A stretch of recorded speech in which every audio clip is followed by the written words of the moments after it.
The thrill of it all expertly blends comedy and controversy, and above all, it is an incredible Doris Day film. Slightly biased because I'm madly in love with her, but this is a fantastic film that's got a lot to it, and depending on what you want out of it, you could read a lot more into it than just enjoying it as a comedy. But certainly it is okay to just watch it and relax with it and enjoy the humour.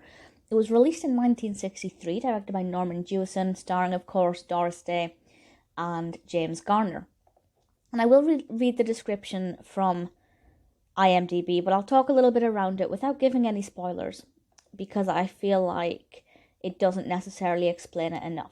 So the description says, a housewife's sudden rise to fame as a soap spokesperson leads to chaos in her home life. So, by pure coincidence, Doris Day's character, Beverly Boyer, ends up having dinner with this individual who owns this company that makes happy soap. And she happens to mention how her daughter really loves this happy soap because it smells amazing. And the next thing she knows, she's this kind of common everyday mother housewife spokesperson. And once a week she's doing a televised commercial, a live infomercial for this soap. And she soon realises that actually, even though she was very nervous, she's kind of enjoying this and she's making her own money and she's becoming the face of this soap.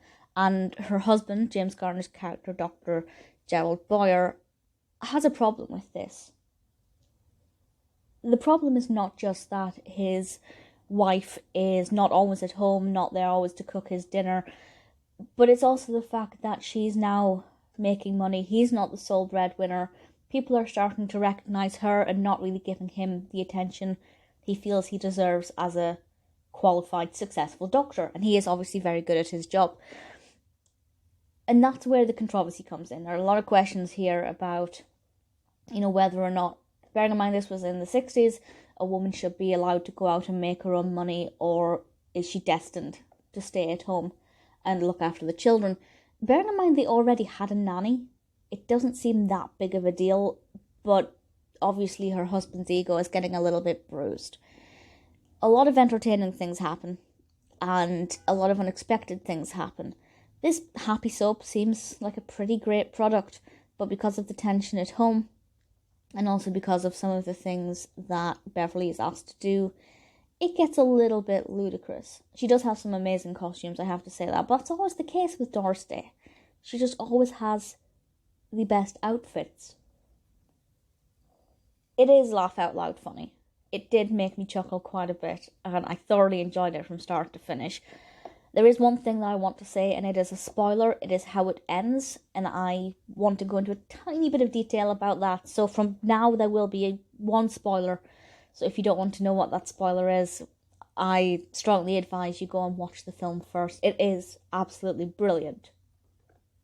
And this spoiler is how it ends. At the end, as I'm hoping you've seen the film, she decides to quit being the happy soap spokesperson, which I'm not sure if she could do, as I'm pretty sure she signed a 52-week contract. So I'm not sure she is actually legally allowed to just quit. But she decides to give up that aspect of her life and just go back to being a doctor's wife. And I was a little bit disgusted by that, because it's a really negative message for women, and I know it was the 60s. I know opinions were different, but it was just almost anticlimactic. There was no compromise. Her husband got exactly what he wanted, and I just, for today, that's a despicable ending. I don't know how it would have been received at the time. I expect a lot of audiences would have liked it, but it didn't really detract from how great the film was. It's just, if I ever watch it again, I might just stop before the last minute or so, because it is an unfortunate ending. But other than that, the thrill of it all is an absolute thrill.